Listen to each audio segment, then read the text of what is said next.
Hi there, my name is Tanya. I'm going to be your nurse practitioner for today. I'm going to be assessing your abdomen, your cranial nerves, but first let's start with the abdominal area. Let me wash my hands because I will be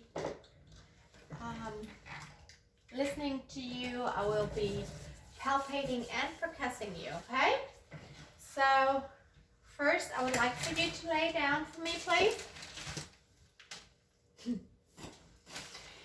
And I am going to inspect your abdomen.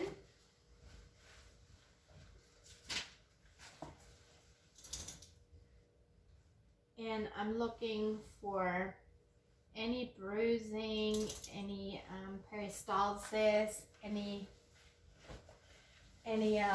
movement, any pulsations, any trauma, any masses, any ascites, and there's none.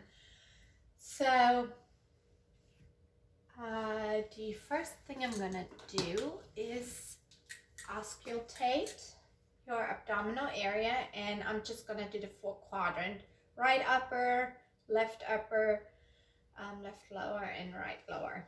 Okay, I'm going to use my diaphragm and just listen.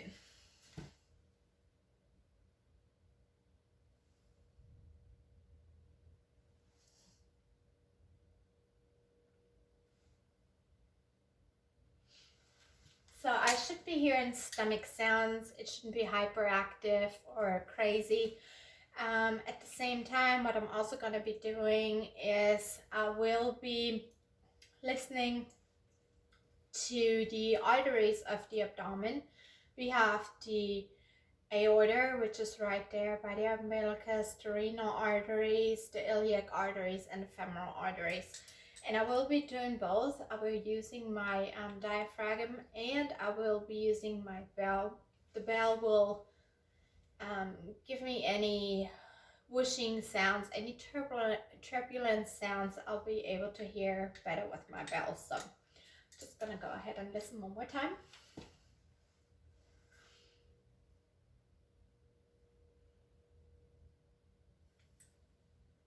Gonna use my bell.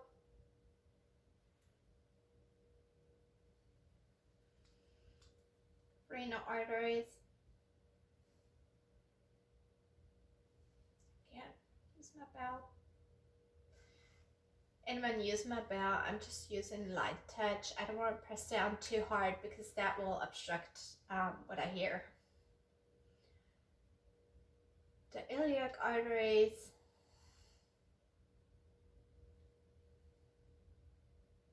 And then the femoral arteries all the way down here. And I want to be listening to both sides, just, to make sure there's nothing going on. Perfect. Everything sounds good. After auscultating, I will be percussing. The abdominal area should sound like timpani, like a high-pitched musical sound. It shouldn't be dull. Any dullness would mean there's fluid, ascites, any masses, anything present that I don't want. Okay, sounds good. So the next thing we want to do is look for the liver. I will be percussing and then palpating. With the stomach, I guess I can go ahead and do that light palpation. I just use one hand to just kind of feel for any masses, any tenderness. I am watching her face for any grimacing, any, facial expressions of pain. After this, I can deep palpate and just make sure that, the same thing. There's no tenderness, no pain sensation going on. So with the liver, I can, again, percuss, and I'm going to use the mid-clavicular line. I'm going to start in the right lower quadrant, move my way up. Again, I should be here in timpani until I hit the dullness of the liver.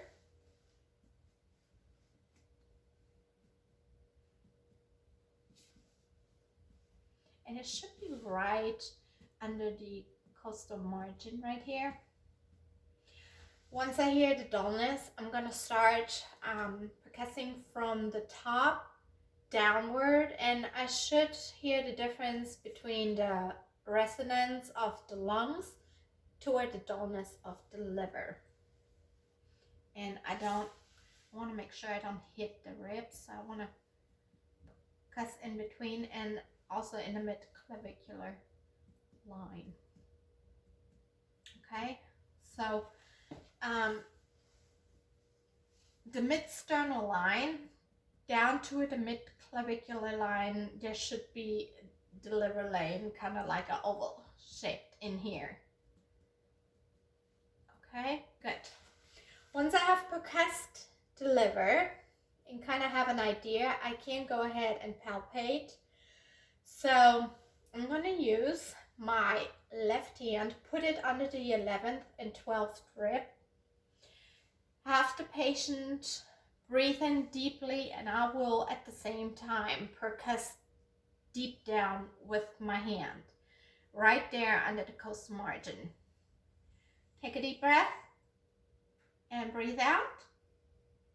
And I should feel it sliding. One more time.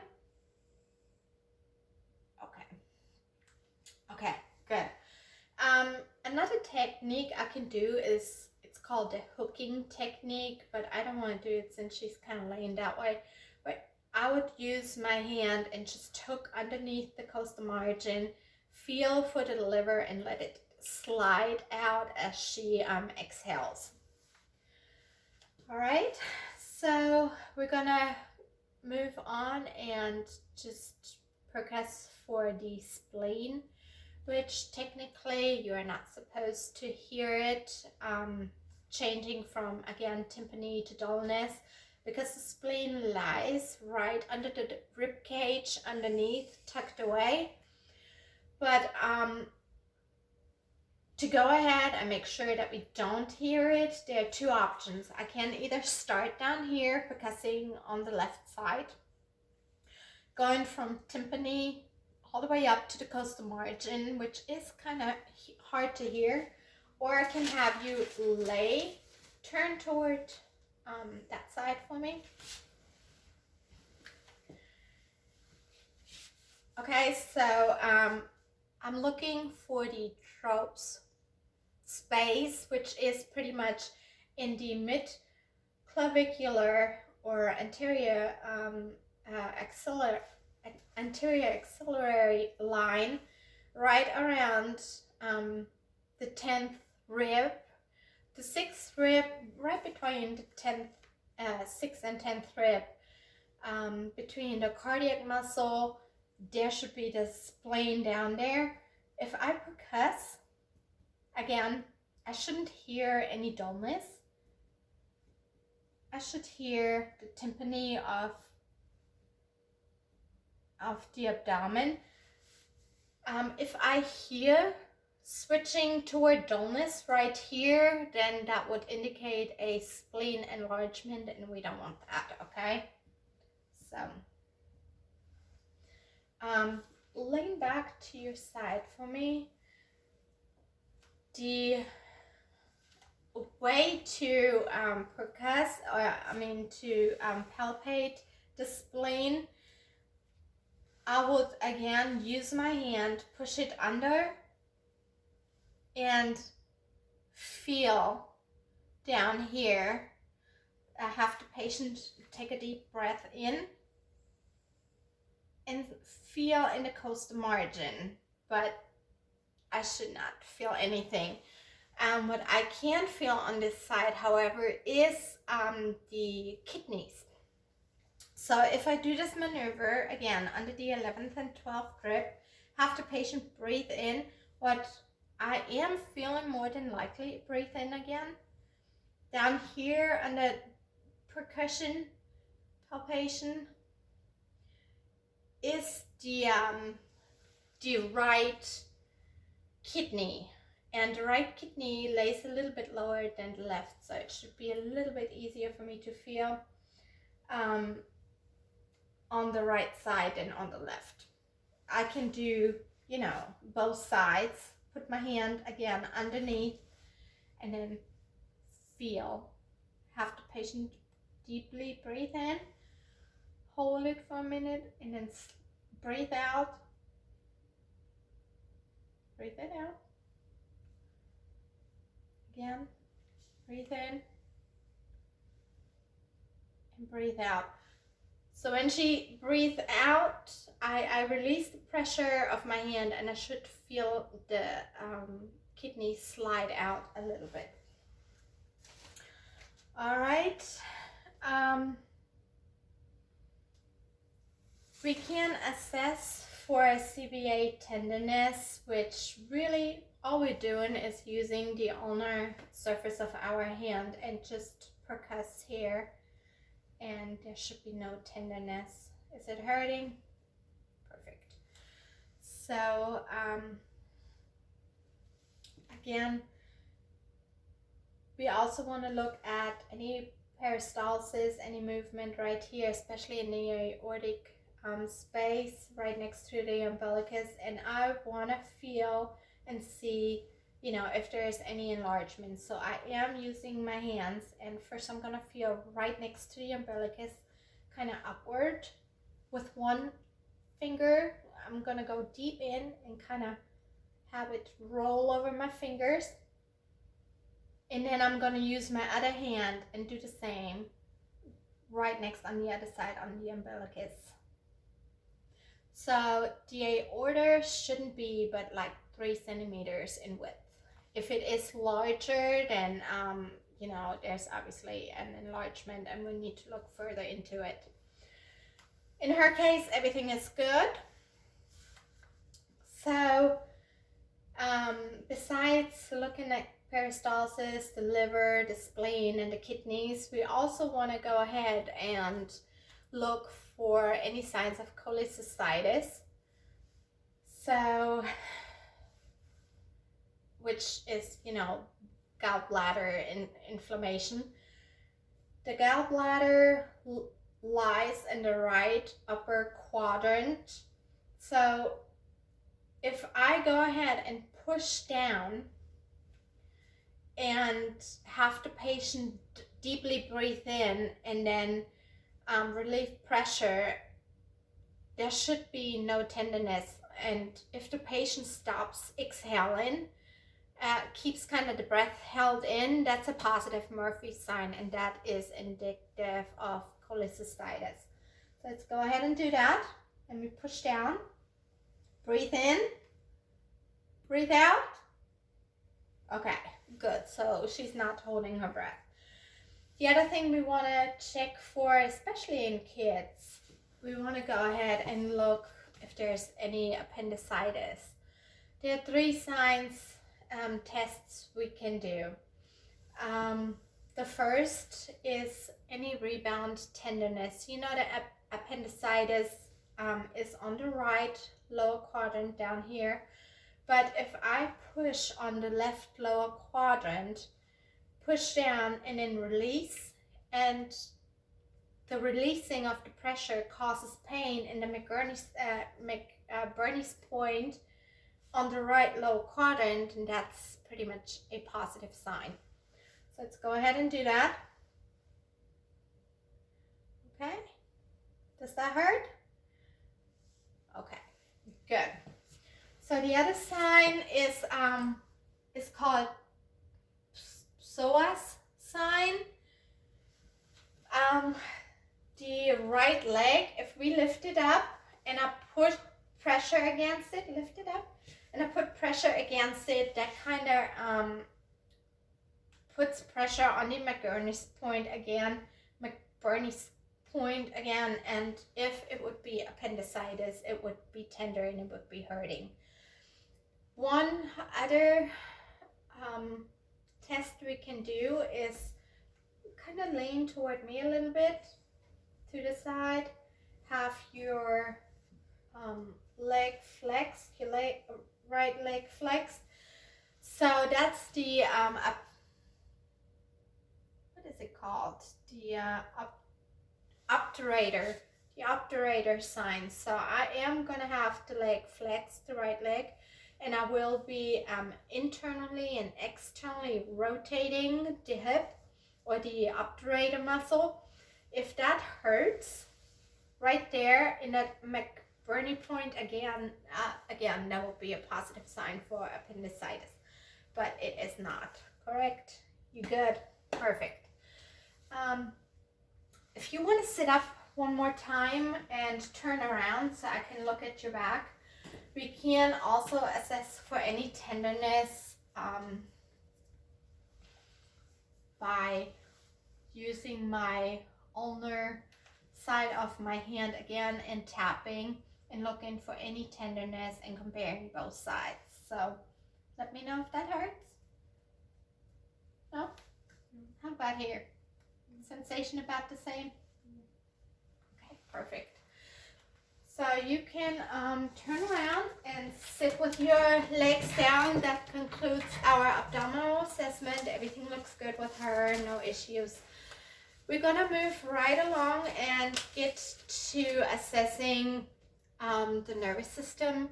We are gonna be assessing the cranial nerves, the motor system, sensory system, and deep tendon system, or deep tendon reflexes. So I am gonna start out and look at my patient, look at the appearance, the behavior, the speech, and the mood. So I'm gonna ask you some questions. What's your name? Amelia. What's your date of birth? May 5th, 2009. Who's the president? Joe Biden. And what year is it? 2021. And where are you at right now? Your office. Perfect. So that lets me know her speech is clear, her mood is okay, her memory is okay, orientation, she's alert, oriented ×4, no level of loss of consciousness, any of that stuff going on. To assess the cranial nerves, we're going to start out with cranial nerve number 1, which is the olfactory nerve, which means smelling. I'm going to have you hold one nostril closed and your eye closed. I'm going to give you something to smell and you're going to tell me what it is. And then we're going to switch over to the other nose. You hold one nostril closed, close your eyes, and smell again. Ready? Mm-hmm. Have it closed. Cinnamon. Okay, good, perfect. To assess cranial nerve number 2, it's the optic nerve. We could have her look at the Snellen chart. I don't have one, so I'm just gonna use this little handheld card, which would be fine. There's some letters on here. I'm gonna ask her to read these letters. BGAF. Perfect. And well, also we would be assessing the visual fields, the fundi. I would use my ophthalmoscope for that. I don't have one, so I'm just gonna pretend I would be looking at the fundi. I would be looking at papillae, edema, any swelling, I would look at the arteries and the veins inside the eye, compare, the how many arteries versus veins are there. It should be a ratio between 1 to 3. And I'm going to look at the cup size, and it shouldn't be enlarged. There should not be any pallor, anything going on. But as I said, I don't have an ophthalmoscope, so I can't quite, this won't show me much. So we're just going to pretend and everything is fine. The oculomotor muscle, which is muscle number 3, the trochlear number 4, and abducens number 6 muscle work in a group. So they do have to do with vision as well. We're gonna assess it using the cardinal 6 directions of cardinal gaze. And we will also assess the far and near convergence. Let's start with the cardinal gaze. So 6 directions. I'm going to have you look at this pen. Follow it with your eyes only, not with your head. Okay? Ready?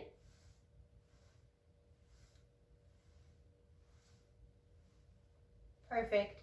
Eye movements are symmetrical. There's no diplopia. You don't see any double, anything else. It's all clear. Okay. And I also have you look at a fixed object behind me. And let's use this. And look at the pen.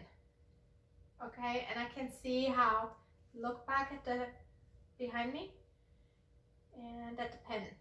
I can see how her pupils respond to the near and far, how they dilate and contract.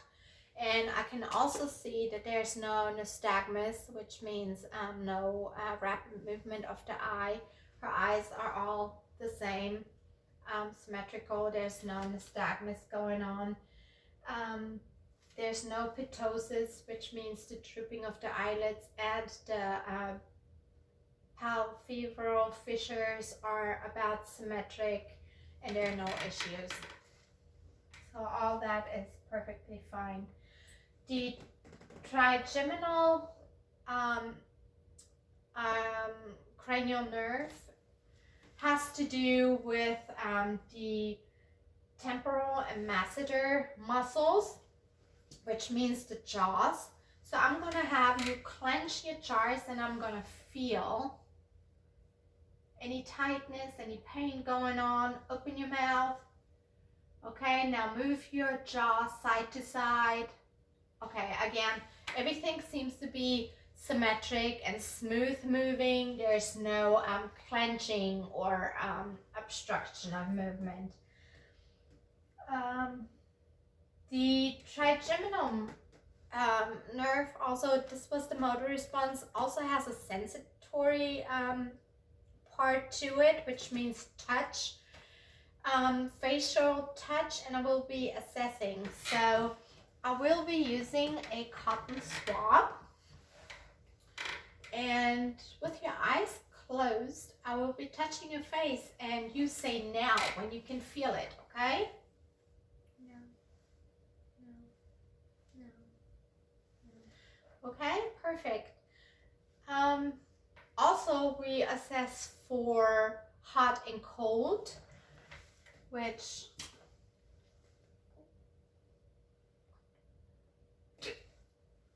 Cold. Hot. Cold. Hot. okay, so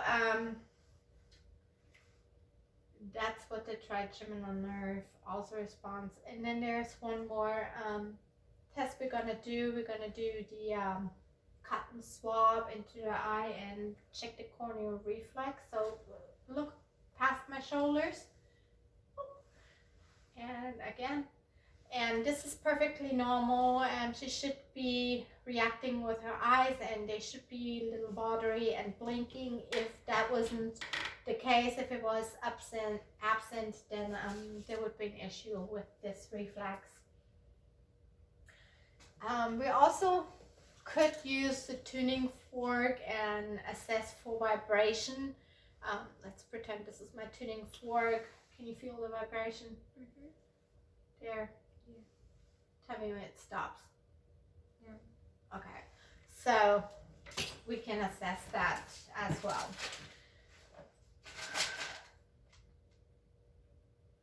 The facial nerve is nerve number 7. So that has to do with symmetry. I can look at it by you smiling. Show me your teeth. And I'm looking again for symmetry and how she moves her face. So the other thing I can do is have you close your eyes really tightly shut. Don't let me open them with my fingers, okay? Ready? And that is another test I can do for the facial muscle, for the facial nerve. wrinkle your forehead for me. Puff your cheeks.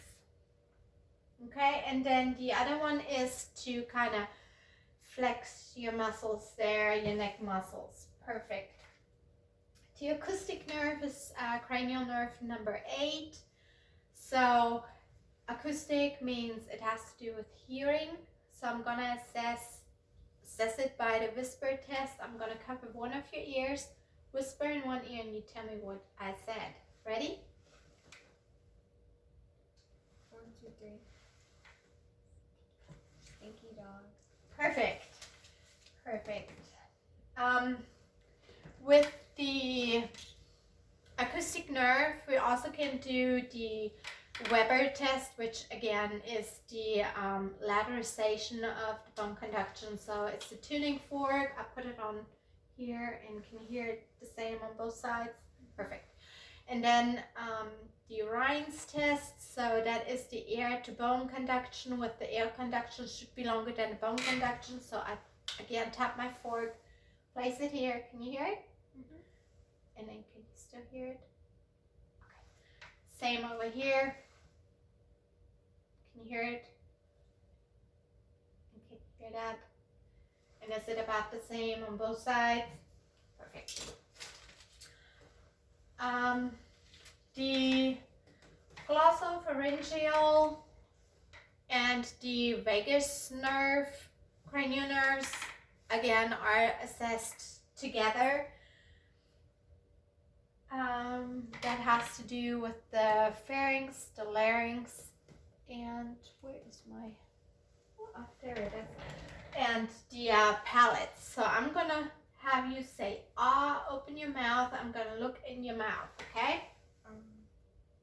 Perfect. And everything's midline, everything's moving, everything looks good. The other thing you can assess with this test is the gag reflex. So stick your tongue out again, open. Okay, so gag reflex is present. The spinal accessory muscle, which is muscle number 11, will assess the sternomastoid and the upper trapezius muscle. So if you go ahead and pull your shoulders up, and I'm testing the strength of it, pretty strong. Perfect. The other thing to check the sternomastoid muscle is I place my hand on your cheek. You try to push it against my hand. Okay? And then the other side. Good. And it's intact. It's working just fine.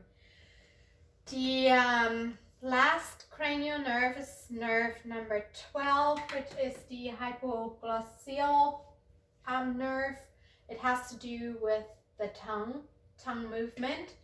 So again, go ahead and stick out your tongue for me. It's all symmetric. Wiggle your tongue from side to side. And movement is smooth and symmetrical, so there are no jerking or absent movements. That is all for the cranial nerves. Now we're going to move on to the motor testing, so which is testing the strength. Normal strength we rate from 0, which has no strength, to 5, and 5 means the strength is present with active movement against full gravity and full resistance without getting fatigued. So what we first going to test is your biceps muscles, okay? So you flex your biceps like you're fighting, and I will be trying to push your bicep toward you. Don't let me. Okay? Now I'm going to try to pull your arms down.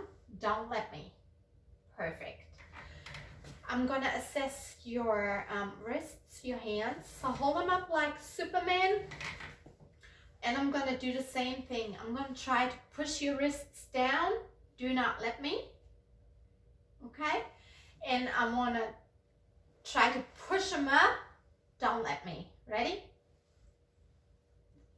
Good job. So strength, I would call it a 5 again. No issues.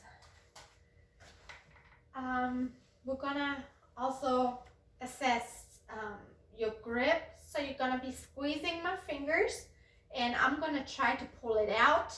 Don't let me. Ready? Okay, pretty strong there. We're gonna do the thumb test again. So I'm gonna have your hands like this. Have one of your thumbs hooked. I'm gonna go in and I'm gonna try to straighten your thumb out. Don't let me. And this will assess the carpal tunnel for carpal tunnel. Okay, ready? Hold it, pronate it like that. Okay, and hook it. There. Ready? Okay. Does it hurt? Okay, let's try this side. Don't let me straighten it out. Good job. Perfect. The hip flexion, lean back a little bit. You can sit like that. I'm just gonna assess your hip strength by placing my hands on the outside, and I'm trying to, well, have them spread a little bit. I'm trying to push your legs together. Don't let me. Ready? Okay. Now I'm gonna try to pull your legs apart. Don't let me. Ready?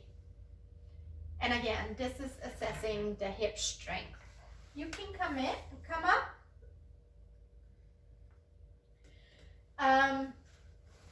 We can assess the knee also. If you want to come further just a little bit. Yeah, we're just going to do it in sitting. So again,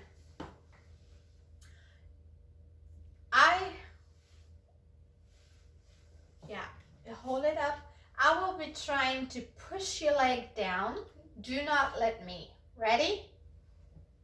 Okay? And then, yeah, let's do that one. So, good. And then I will be trying to pull your leg up. Ready?